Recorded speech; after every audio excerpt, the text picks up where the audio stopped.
Hello everyone, this is Mac here and I welcome you all to my YouTube channel which is called Mac Vlogs. So here I am again, back with another guest of mine, all the way from Dubai. His name is Mr. Phil Bedford.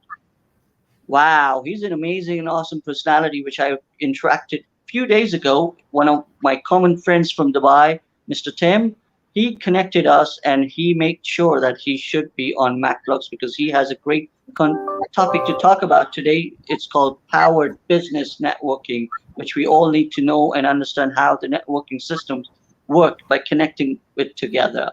So, hello everyone. Let us welcome Mr. Philip on MacVlogs this evening for being a great guest. Hello, Phil. How are you? How's it going, Mac? Good to see you. And hi, everyone that's here. Yeah, everyone is watching you and they would be learning from you today, and they need a few tips to understand how they can network with people out there in this difficult time. So before we begin, we would like to know who is Phil Bedford and what is he doing currently in Dubai, and how we can take the best use out of your knowledge. Go ahead, please. So, Phil Bedford, I'm all the way from the UK, so born in Devon, but I've been in Dubai for 23 years, and I very proudly call this my home. Oh my goodness, it's a long journey, 23 years in Dubai, being away from home. Or I would say Dubai is your home now. It is now, but spent longer in Dubai than I have in any other place in my life. So that's a big realization for you. Definitely. So Phil, what came to your mind that you need to be on MacVlogs in terms of sharing the knowledge? So what are you doing currently, and what we have stored for my audience and your audience to learn from you about powered business networking? Please go ahead and give a little bit more introduction. We need to understand who is Phil, first of all. I'm really excited. Thanks, Mac. Well, do you know, oddly enough, I think this goes back to myself as a kid. My father wanted to start a small business, following his passion. And unfortunately, at the time, things didn't go the way he planned. But like a lot of business owners, you start following a passion, suddenly realize it's not easy, run out of money, and the dream doesn't work. And as a kid, I experienced that. Now, today, I'm blessed to be able to take that experience and really help other small business owners, particularly small business owners, to develop a business that succeeds rather than fails. But you know what, Mac? It's not just about business owners. It's about anybody who's in business. I started off working in sales, and even in sales, the power of networking can make your life a lot easier and help your business grow. I totally agree with you because I believe the same philosophy that when you have a huge network with you, then you can definitely start with an idea to make a dream come true, because you can tap on that network to support you initially when you're nothing. Yeah, and I think the biggest challenge we've got here is some people really understand the power of a network, which is different to networking. And other people just start to shake and go all cold and scared when they hear about networking. And the reason is quite simply, so many people don't understand what networking is. You know, they attribute it to really going to a networking event, handing out a business card and trying to sell themselves or sell a product. And that's not really networking. That's cold calling face to face. You know, what we're doing here today is networking. Tim introducing us is networking. And network ultimately is a lovely, warm experience where we help other people succeed. So it's about changing that dynamic, I think. You know, but again, correct me if I'm wrong over here. Network, again, is equal to connecting rather than sales, right? Which people do get confused, as you mentioned, that networking at times people want to sell themselves, but that's not about networking. Networking is more connecting with individual in terms of their talent, skill. The people can go and express themselves rather than sell themselves. Well, network ultimately, a network is the people that you're surrounded by, correct? All the people you know or have access to. That could be a network. Networking is the activity of going out and meeting people. Right? Okay. And the thing is, what is networking ultimately? Networking is about mutually beneficially enhancing the lives of the people you meet and them yours. whether that's through business connections, helping them with a problem they have, maybe just having a lovely conversation. But what you want to be doing is leaving every conversation in a better place than you started it. And the problem is, if you're only selling at people, there's every chance that conversation leaves in a worse place than you started it, because nobody likes being sold to, right? You know, when we're talking to people, we want people to be interested in us, correct? So let's separate the business and the networking separately, basically, because what we are doing currently by having a friendly discussion, I would say we are networking with each other to understand what exactly you and I do in this society. Okay. Well, oddly enough, I mean, this is business. It's also a little bit social. I mean, your network can be used for three things. Okay. It can be used to support yourself when you need support. So support could be emotional support. It could be help financially. It could be a lift to the airport support. It could be for information. You know, I've never run a YouTube blog, so I might ring you up and say, hey, how do you do that? So now you're part of my information network. You know, Tim, the gentleman that introduced us, is an expert in video, so he's part of my information network. And then your network can also be used to help you get clients. And if it's used that way, then it can be used differently. So a network can be used for many things. What I found, though, Mac, is most people tend to use it just for one thing. They don't use it for its full potential. So how do you see the social media role being for the networking? Because as you know, that a lot of people believe in, whether it's LinkedIn, Facebook, or Instagram, they want to see how much followers they have, because they believe or they feel that because of their following, they tend to have a huge network. Does that really matters, or is just for being on the social network matters to the people? So and it's an awesome question. You know, these days you got to look at this in two ways. I mean, if you have lots of followers and people that like and follow it, well, that's a great marketing activity, right? People now know you exist. When people know you exist, they may choose to buy from you. Okay, that's different. A network, people that believe in you, are the ones where if you had a problem, you could turn around and say, hey, Mac, I'm really in trouble. Can you give me a lift to the airport? And you might turn around and go, yeah, no problem. Okay, so your network is people that will actually show up when you need them, which is completely different to people that like you. One's marketing, the other's networking. So it's important to distinguish that. And I think a lot of people believe that because they have lots of contacts on friends on Facebook, that they have a big network, and it's two different things completely. So have you ever attended the networking events in Dubai, which I have attended, right? That really helped me a lot to get in touch with a lot of people in different industries, right? You can tap them anytime you require. So if you have attended the networking events, what have you gathered and grabbed in terms of your connections? Well, yeah, of course, I do network. I've networked in a number of official networking groups. There's a number of them in Dubai. Just in anyone that's listening here, there'll be an official business network in your region. But here's the thing, Mac. Some of your networks are most powerful are not the ones that have business stamped on them. They're things like so for example, do you know what? One of my top networking groups that gave me my first franchisees for Ascentive, that got me interviewed on a number of different platforms, and even gave me my first ever client, right, was my salsa community. My dancing community is one of my most powerful networks, and yet it's not a business network. And this is what people would slip up on sometimes. They think all the networks have to have business on them, and it's not. It's where we're surrounded by people who are interested to know what we do and care about us. Okay. There's another model, right? Your business model, which I would believe that I was reading through your profile, that was about the franchise system of yours. What is that all about? Can you give us a little bit idea on that? Yeah, so I represent Ascentive, which is an international consultancy which specializes in what we call entrepreneurial development. And what makes it very, very unique is the fact it's all about relationships. Now, there's plenty of companies out there that will show you how to grow your business. And there's plenty of companies there that will show you how to build your operations in your business. But what Ascentive does is very unique. Number one, it shows people how to grow their business utilizing free marketing. What I mean by free marketing, that's networking, referrals, collaborations, YouTube, getting interviews, free PR, speaking, all the free stuff.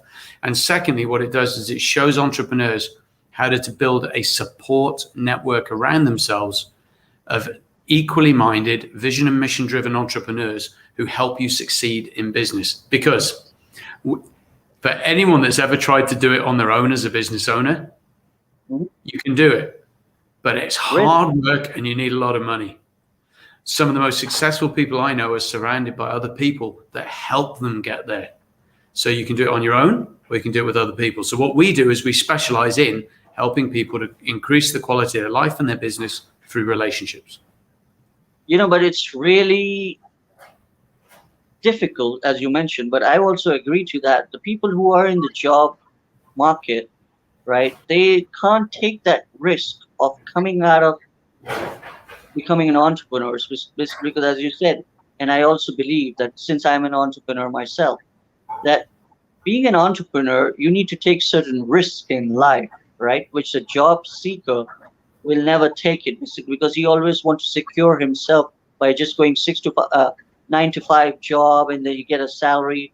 Because if they take a risk, you never know. You can become an entrepreneur and hire people yourself to make your dream of the business idea which you have.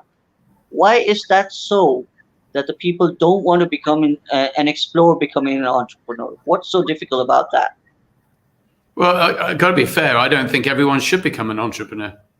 If everyone was, then who'd be there to do the other things? Teachers have a very noble profession. They're not entrepreneurs, right? So I don't think it is right that everybody should. And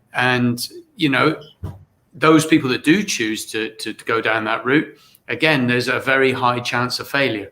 So if you are going to do it, make sure you surround yourself with the right people and the right knowledge. I mean, this is one of the reasons, Matt, why I wrote the book, The 7 Deadly Startup Sins, because I kept seeing people who were starting it do the same thing again. Before you go further, we would like our audience to know that you have how many books you have written, so we can tell them and they can go and purchase that on Amazon as well. So I've got a number. One was a co-written one, which is on Amazon. I've got about another 5. I'm just about to do one now. But what I do is I write books. I wrote 3 during COVID through lockdown. And what I do is, as a small business owner myself, if I see the same things and the same confusions turning up time and time again, I go and study and write a book about it. So I actually wrote one called The 7 Deadly Startup Sins, which is the 7 key mistakes I kept seeing new business owners make. I wrote another one called You're on Mute, which is all about the mistakes I saw people making when we moved into the digital world during COVID.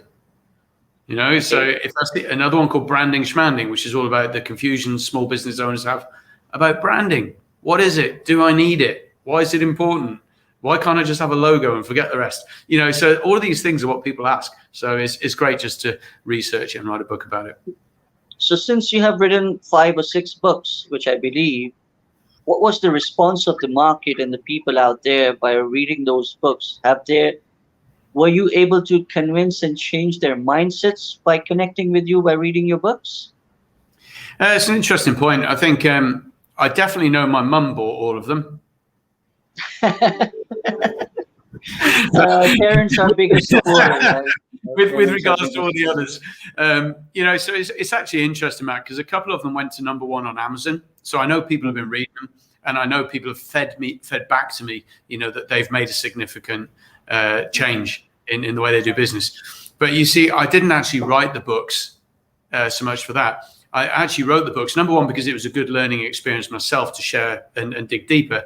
But secondly, because it's a great branding exercise. And if you're trying to set yourself up as the expert in your niche, writing books is a great way to start.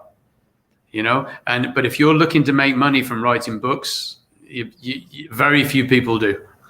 Yeah, but it's only if you're creative in terms of your writing skills. Not everyone can write books the way you have written them, I'm sure, basically because you need a lot of ample time of thinking process to go in writing those books. Yeah, it is as well. And there's also ways of speeding up the process. I think some people will, naturally go really deep into a subject. My behavioral style, the way I like to act, is I'm much more of a big picture thinker. And I also get bored reading big books. So I deliberately made these books easy to read. In fact, I call them an aeroplane book. You know, you could start on a flight and finish it by the time you get there. Because these days, I think people's attention spans are gone. You know, they just can't be bothered to finish a book. They don't have the time. So if I can make it short, impactful, make a difference up here, and then people can move on, that was my intention, really. Agreed. So I have seen a lot of people, a lot of travelers, when you have a lot of stopovers in Europe or long journeys, you know, they're reading on the plane, they're reading the books on the airports and stuff like that. So I'm sure a lot of your books can be seen in people's hands if they come to know exactly what those books are all about. Yeah, well, either in their hands or on their portable tablets, right? I mean, these days, I think you don't even know reading your book because you can't see it, can you? I was going through some of your videos. If I'm correct in saying that you're a public speaker as well, right? Correct, yes. So what type of public speaking you do at the events, or do you organize those public speaking events yourself, or somebody organizes and invites you to talk about certain topics? Yeah, so normally I'm invited to go and speak. So, you know, I've spoken all around the world. The number one theme, it tends to be networking and relationship marketing, because it's such a powerful subject that so many people get wrong. Okay. You know, and I've spoken for some massive organizations, you know, from Hard Rock Cafe to Cartier to Godrej in India. I mean, I've spoken to some big companies. And, you know, it's interesting enough, it's something I really enjoy. But here's an interesting fact. I used to be too scared to speak in public. I think everyone becomes scared when they initially have to speak in front of 100 people or 500 people or 1,000 people in the auditorium. But as they grow with confidence and they know what their content is all about, the topic, the knowledge, then it becomes easier. Maybe you can agree with that.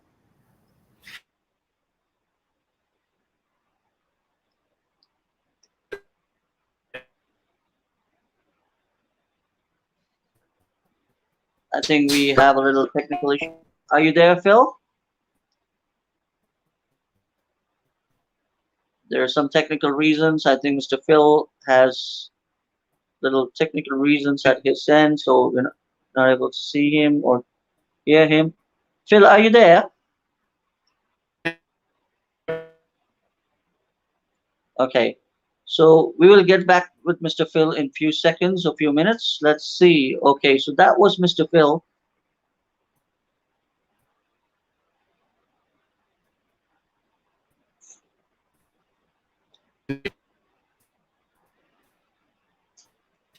Okay, so we're not able to hear Phil at the moment. I think there are some technical reasons. So please, audience, just a little bit bear with us for a few minutes.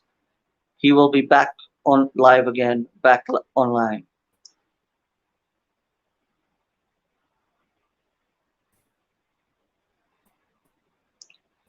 So let me continue by saying like few lines. Like MacVlogs is all about having wonderful personalities all around the world. When they come on MacVlogs, they come up with their topics, so which I believe I have a certain responsibility in enhancing and changing the mindsets, basically, because all my guests, whoever joins MacVlogs on certain topic which they want to talk about, to have a discussion with my audience and their own audience, it's because we want to spread the knowledge out there.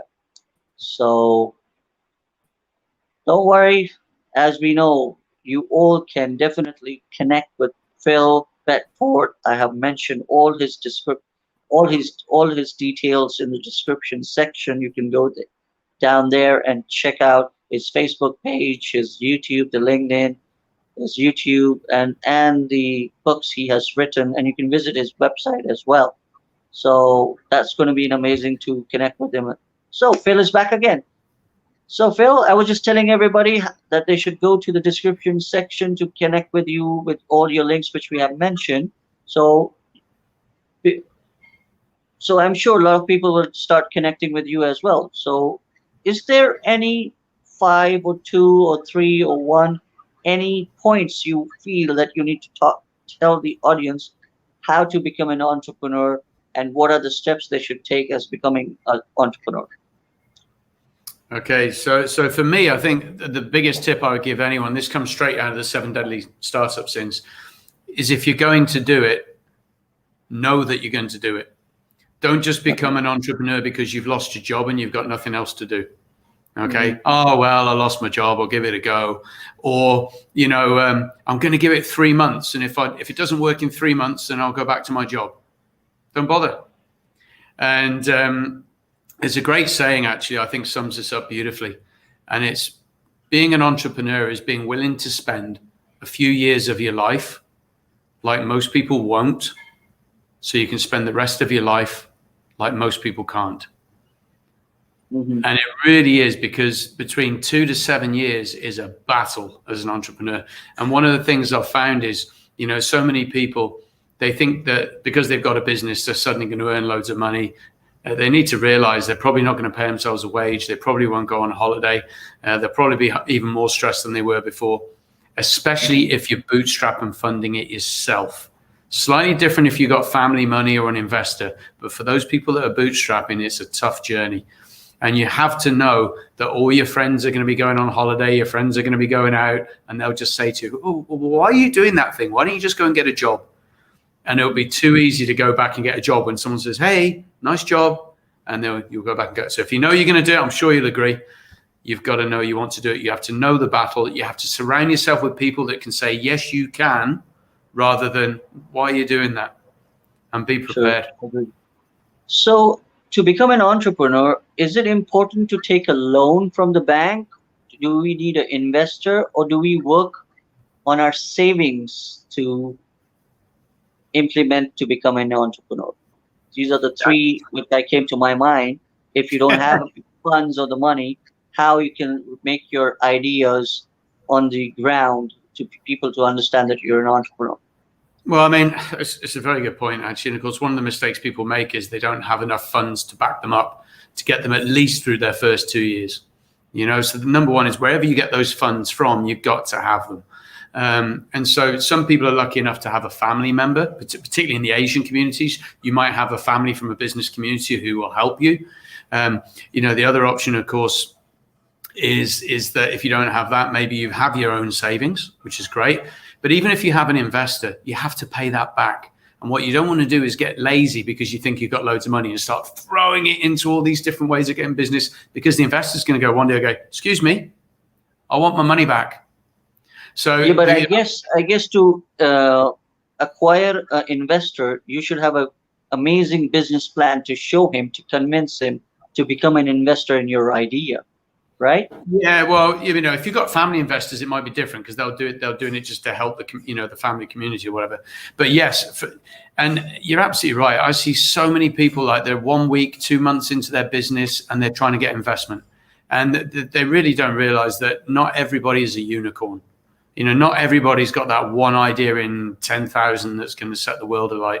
And the majority of people need to show proof of concept and revenue before they'll get an investor. And so unless you're that super lucky person, which, by the way, wasn't most of the big businesses that we know, you got to self-fund. I think one of the best ideas is to actually have either a second income that allows you to keep yourself in food, or have a partner that's earning money, which allows you to slowly build the business up. So there's many ways of doing it, but don't expect the business to pay for itself in the first couple of years, not if you want to keep your sanity. As you know, for the last 1.5 years, we all are stuck up because of COVID, and we all know that people are losing jobs, but people who are already entrepreneurs or the business owners, it might have given them a bad hit as well. So who do you think is more successful, the person who lost a job to become an entrepreneur, or the entrepreneur who has been hit badly? I mean, it's going to be all sorts, right? I mean, I think it all comes down to your mindset. I mean, there's going to be entrepreneurs who are hit badly who decided to do something about it, right? Some people. So, I mean, I can just say from my perspective, I know 2 people selling the same product. One of them who chose to join me, spent their time networking, spent their time fighting to make it happen, and they're still here doing business today, and things are picking up. I know somebody else in exactly the same profession who chose not to come with us, for example, decided to carry on doing what they were doing before, and they went bust. So I think that, that's someone who's an existing business. And I think a lot of this comes down to decisions. I had to change my business model when COVID hit. Everything I did was offline. I did nothing on Zoom. And literally overnight, it all moved on to Zoom. I could have chosen not to do that because I could say, well, I'm not comfortable doing that. And I think wherever you are, the secret is to realize you need to surround yourself with the tools that are going to get you where you need to go. And because we don't necessarily know what the tools are, that's why it's so important to surround ourselves with other people who have the right mindset and the right skills, so we can listen and assimilate and find out the best solution. So what is the positive message out there for all the followers of yours and mine, which needs to implement in their lives? What is that positive message to become an entrepreneur in this difficult time now?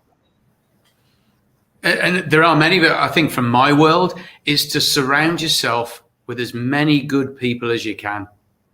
And realize that even though you may still be in lockdown, you've still got a computer screen. This is a new world. We've got Zoom, we've got, you've got your Teams, you've got all these different ways of communicating. Just because you're at home doesn't mean you have to be alone. And use this as an opportunity to reach out to people, to help people, to connect, to continue to give and contribute, even if you're stuck at home. Because here's the thing, the more people you know who have the right connections that you've contributed to, if they're the right people, the more that will come back to you. Yeah, but the fact is,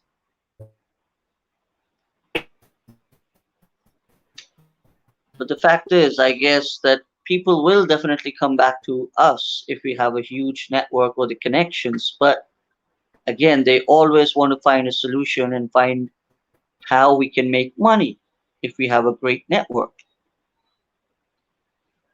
I think Mr. Phil is stuck again. So people, not to bother, he's going to be back again. As you know, during these live streaming sessions and videos, people have Wi-Fi issues or the network, so maybe the weather forecast. At times we don't get to through at times when we are doing these live interviews and all. So Phil, are you there? He's coming back. Don't go anywhere, anybody. So we have someone from my guest list, from my followers and the audience, which was mentioning that environment is stronger than willpower. Yes, listen to help you grow from your own comfort zone. It takes work. Thank you, Samira, all the way from Canada, for putting across that question for my audience and followers, that you need to follow yourself. So patience to go through.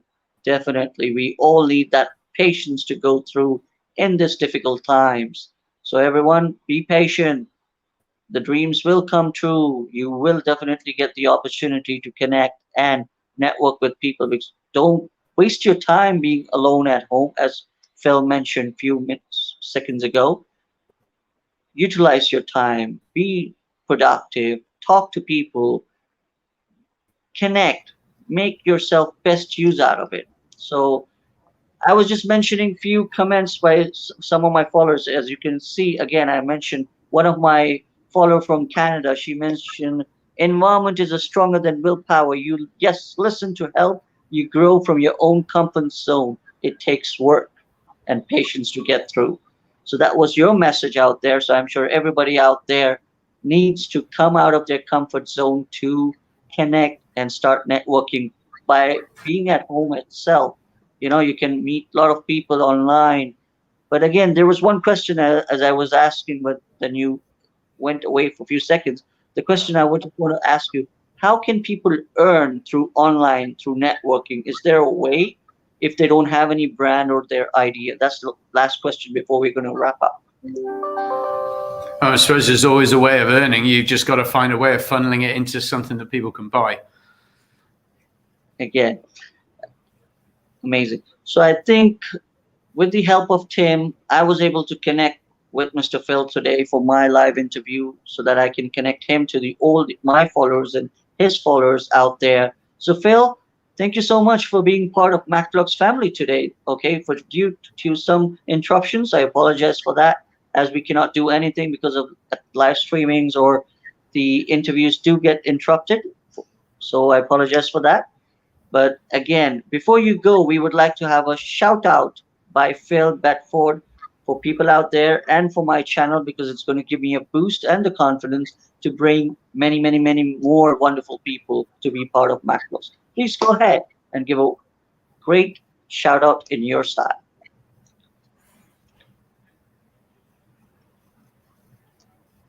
Go ahead. Are you there? Sorry, what do you mean shout out? Shout out, I mean to say, like, in your followers or the audience, if they are watching today, if they have watched it or they're going to watch it again, so maybe you can ask them through your style that if they can subscribe, share, and like MacVlogs, which is the YouTube Yeah, channel, absolutely, guys. connecting I and mean, at the promoting end of the people. day, at the end of the day, we're sitting here sharing some information. It's taken me nearly 30 years to ascertain. I went through a lot of pain to find this. So if this has helped you in any way, please share it. Think of somebody on your social media that you could send this to and say, hey, I think this might help you. And that'd be a great way to pay it forward. Because remember, if you don't pay it forward, why should anyone help you back? And that's what it's all about, right? Getting that ball rolling. So send it to someone. Thank you so much, Phil, and to all my followers and audience out there being part of MacVlogs family. Again, if you haven't subscribed MacVlogs yet, so please go and subscribe, share, and MacVlogs, because it's really important to have many, many, many people becoming part of MacVlogs family, because that's what Phil said. Networking is all about connecting, and when you connect with people, you can promote them in your through your platforms or the other platforms, because connecting means networking, and that's how powered business network is all about, which we got Phil today to talk about. Thank you, Phil. It was pleasure and honor of MacVlogs to have you as part of MacVlogs family today. My pleasure. Great to be here, guys. And all the best, eh? So before we wrap it up, just one last comment by one of my friend and old colleague, Padmaja Pillai, being in Dubai. She said, very informative and interesting session. So I think she enjoyed and she had a great time listening to you and Mac today to talk about powered business networking topic. Thank you so much, Mac. Phil. See you Thanks, again. guys. See you again. Take care. God bless you. Keep smiling. Thank you. So everyone out there, see you again. Bye-bye.